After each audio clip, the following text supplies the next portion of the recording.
Jadi lakukan semuanya dengan sebaik-baiknya. Just do it, dan Allah finish it. Gitu.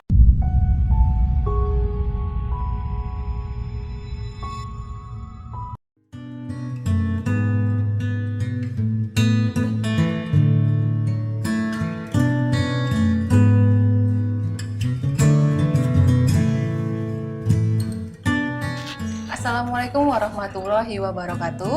Salam, nama budaya, Om Swastiastu, salam kebajikan, salam sejahtera bagi kita semua. Kita hari ini bertemu lagi di CPNS Corner. Hari ini kita kedatangan narasumber yang sangat luar biasa inspiratif menurut saya ya.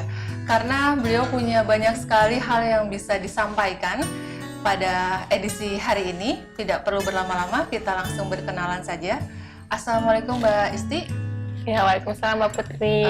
Mbak Isti ini salah satu CPNS di Kementerian Agama ya Mbak ya? Betul. Bisa diperkenalkan secara langsung saja Mbak kepada pemirsa, nama, tanggal lahir, riwayat pendidikan, dan formasi apa yang dilamar? Ya, terima kasih Mbak Putri.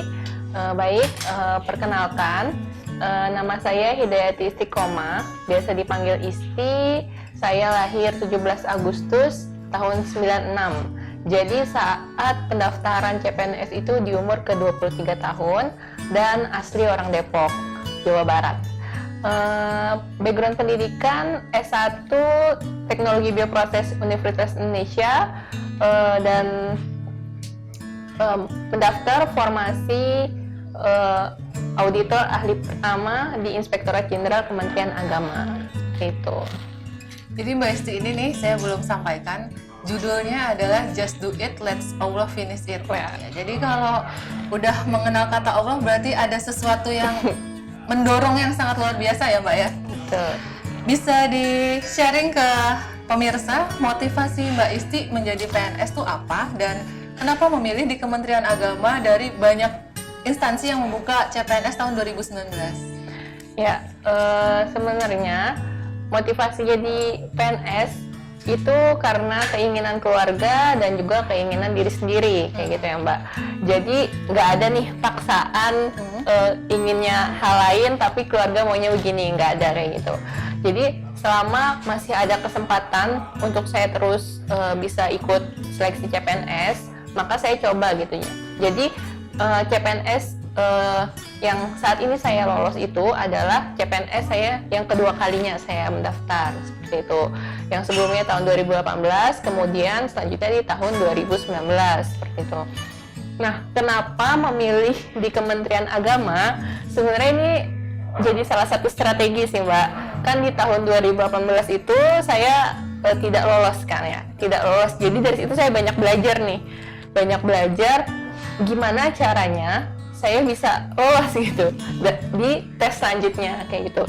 Jadi di 2018, di tahun 2018 itu saya kan daftar di Kementerian Kehutanan dan Lingkungan Hidup KLHK dengan background pendidikan formasi itu S1 Teknologi Bioproses sesuai dengan jurusan saya kayak gitu. Tapi formasinya cuma satu dan yang mendaftar itu ada 38 orang. Dan hampir semuanya yang mendaftar itu adalah dari lulusan UI gitu kan. Nah, di sini sebenarnya salah satu strategi saya gitu. Saya ini orang yang mudah ngedown mentalnya saat melihat lawan gitu kan. Jadi saya belajar nih gimana caranya saya bisa mengekspresikan diri di dalam tes tanpa ngedown ngelihat orang lain kayak gitu. Apalagi ngelihat orang yang saya kenal. Makanya caranya saya pilih instansi yang kira-kira teman saya itu nggak daftar di situ kayak gitu. Makanya memilih Kementerian Agama dan memilih formasi yang lebih dari satu formasinya. Dan kebetulan di formasi auditor ahli pertama Inspektorat Jenderal Kementerian Agama itu di tahun 2019 membuka 22 formasi untuk 22 orang untuk formasi tersebut seperti itu. Jadi Mbak Isti ini tipenya nggak mau makan temen ya? Iya, bener banget. Terus jangan bilang-bilang kalau daftar di formasi yang sama gitu. Nah, iya bener banget. Duluan ya. Percobaan kedua langsung bisa keterima PNS gitu. Bisa sharing kiat-kiat apa yang Mbak Isti lakukan sehingga di percobaan kedua kan banyaknya orang percobaannya udah banyak. baru bisa masuk. Kepada pemirsa nih, sharing kiat-kiatnya bagaimana Mbak bisa lulus CPNS? Ya, kiat-kiatnya sebenarnya CPNS itu kan cuma 2 poin ya. Yang pertama persiapan ilmu, yang kedua persiapan doa gitu. Nah, kalau masalah persiapan ilmu, teman-teman sebenarnya bisa nih cari di YouTube, banyak banget kan sumbernya gitu kan. Banyak banget orang-orang yang sudah sharing ilmunya ke kita semua gitu. Gimana caranya, tips-tips lolos CPNS, tips-tips mengerjakan soal dengan baik seperti itu kan. Nah, tapi untuk yang kedua nih, tips bisa lolos CPNS itu salah satunya juga karena pengaruh doa, dan ini juga termasuk faktor yang besar buat saya kayak gitu. Makanya teman-teman jangan lupa untuk minta restu kepada orang tua dan memperbanyak ibadah-ibadah yang kita itu bisa ambil mengambil hati Allah gitu, biar mau mengabulkan doa kita kayak gitu. Jadi jangan lupa untuk terus berdoa dan meningkatkan ibadah kita kayak gitu kan. Jadi kita tetap usaha secara maksimal, tapi kita juga bisa memasrahkan hasilnya itu ke Allah kayak gitu. Makanya just do it, let Allah finish it gitu. Sesuai dengan temanya ya. Iya. Let Allah finish it. Oke, karena sudah jadi CPNS, insya Allah ya Mbak, tahun depan jadi ASN gitu. Wah. Targetnya apa waktu Mbak Isti nanti kalau sudah menjadi ASN? Mungkin dari sekarang juga udah mulai dipupuk ya. Apa targetnya gitu? Sebenarnya selama menjadi ASN itu tidak tidak punya target yang muluk-muluk, apalagi masalah jabatan seperti itu kan. Karena saya berpikir yang namanya jabatan itu adalah bonus hasil dari kinerja kita. Kalau misalnya kita baik, kalau misalnya kita bekerja sesuai dengan tupoksi kita dengan sungguh-sungguh, pasti nanti akan mungkin jabatan akan mengikuti seperti itu kan. Tapi ada nih satu nilai yang menjadi cita-cita saya untuk untuk saya pegang teguh gitu sampai nanti saya mungkin pensiun menjadi PNS gitu. Salah satunya itu nilai integritasnya gitu.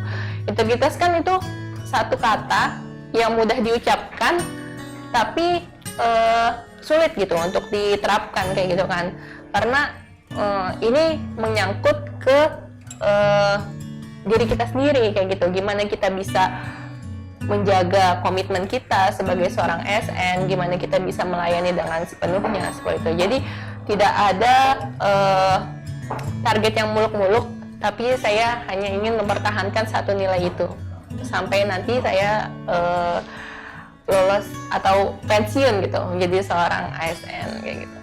Iya betul ya, saya pernah dengar kita tuh kalau di pemerintahan kayak di kolam yang besar arusnya banyak gitu ya. Jadi betul, Mbak. gesekannya banyak, jadi integritasnya tuh harus benar-benar dijaga ya Mbak ya. Iya. Oke. Kalau sudah punya target, kita sekarang ke hal-hal yang tidak terlupakan sewaktu tes CPNS. Karena kita tesnya itu setahun ya Mbak ya, Iya. tertunda ya. 3 tahun malah. 2019, 2020 dan Baru masuk 2021. 2021 gitu. Bisa diceritakan bahwa waktu tes sepanjang itu tuh punya hal-hal yang tidak terlupakan apa Mbak? Hal-hal yang tidak terlupakan itu terjadi di 2 momen, di SKD dan SKB. Jadi SKD saya itu waktu itu kan kita tesnya di BKN kan, di BKN Pusat di Cililitan. Itu bertepatan dengan, nggak bertepatan sih, berbeda sedikit waktunya dengan kasus pertama COVID di Indonesia, yaitu di Depok. Dan lokasinya itu nggak jauh dari rumah saya, sekitar 500 meter kayak gitu. Dan saat datang untuk verifikasi identitas untuk tes SKD, itu panitianya lihat kan, oh dari Depok Cilodong katanya kayak gitu. Wah berarti bawa virus nih, kata panitianya kayak gitu ya. Saya langsung, enggak Pak, saya dalam kondisi sehat gitu, saya sehat dan tidak membawa virus gitu kan. Insya Allah saya tidak membahayakan yang lain gitu kan. Di awal aja sudah diberikan tekanan seperti itu gitu, tapi untung saya bisa mengkondisikan diri saya gitu kan. Dan saya dengan percaya diri saya bilang saya itu dalam kondisi sehat dan saya tidak membawa virus, apalagi virus COVID-19 itu gitu. Terus yang kedua itu saat tes SKB. Jadi saat tes SKB itu kan kita tes psikotes kan. Nah, psikotes ini kan pakai web, dimana semua orang bisa akses kayak gitu, semua peserta bisa akses dalam waktu yang bersamaan. Jadi di waktu yang bersamaan itu kan ada kemungkinan jaringan down atau webnya down kayak gitu. Nah, saat orang-orang sudah hampir 30 menit mengerjakan soal, saya sendiri masih struggle buat login. Nah, saat saya nggak bisa login, saya minta tolong sama panitia dong, Pak, bantu saya nggak bisa login gitu kan. Terus panitianya bilang kayak gini, ini nih pasti karena Mbak kurang ibadah, katanya kayak gitu, kurang sedekahnya, dia bilang kayak gitu. Lagi-lagi di waktu saya mau tes, saya dibilang kayak gitu gitu.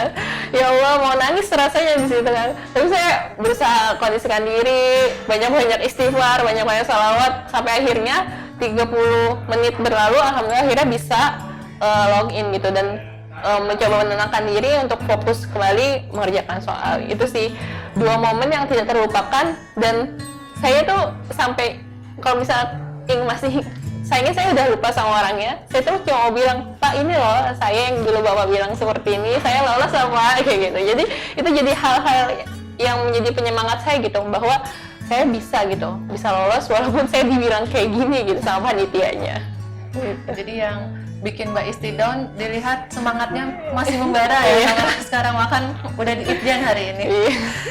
Iya Mbak Isti. Di pertanyaan terakhir yang tentunya sangat ditunggu-tunggu sama pemirsa, apalagi yang mau ikut CPNS nanti, insya Allah di bulan April ya katanya dibuka. Pesan-pesannya apa Mbak buat pejuang CPNS nantinya? Nah, pesan-pesan buat teman-teman pejuang NIP di seluruh Indonesia. Jadi pertama itu jangan pernah putus asa atas kesempatan-kesempatan yang diberikan ke kita gitu kan. Pembukaan CPNS itu adalah suatu kesempatan untuk kita bisa menjadi ASN gitu, dan kita harus bisa memanfaatkan momen tersebut kayak gitu, berusaha dengan sungguh-sungguh, beribadah dengan sebaik-baiknya, dan berusaha untuk ikhlas, karena setiap tindakan kita tentu ada keterlibatan Allah kan. Jadi jangan lupakan Maha pemilik segalanya gitu, Maha yang memberikan takdir untuk kita kayak gitu. Jadi lakukan semuanya dengan sebaik-baiknya, just do it, let Allah finish it gitu. Lakukan maksimal, biarkan Allah yang menentukan pilihannya gitu ya Mbak ya, kurang lebih. Ya, hari ini kita sangat luar biasa mendengarkan cerita, kisah, pesan gitu ya dari Mbak Isti mengenai CPNS. Dan tentunya mudah-mudahan bermanfaat buat para pejuang NIP di luar sana. Dan kita akan membahas tentang CPNS Itjen berikutnya, yang tentunya narasumbernya lebih menarik. Bukan berarti ini tidak menarik, udah menarik tapi ada lebih semuanya. Iya, gitu betul, ya. betul. Lebih menarik di episode berikutnya. Terima kasih sudah melihat tayangan kami. Assalamualaikum warahmatullahi wabarakatuh.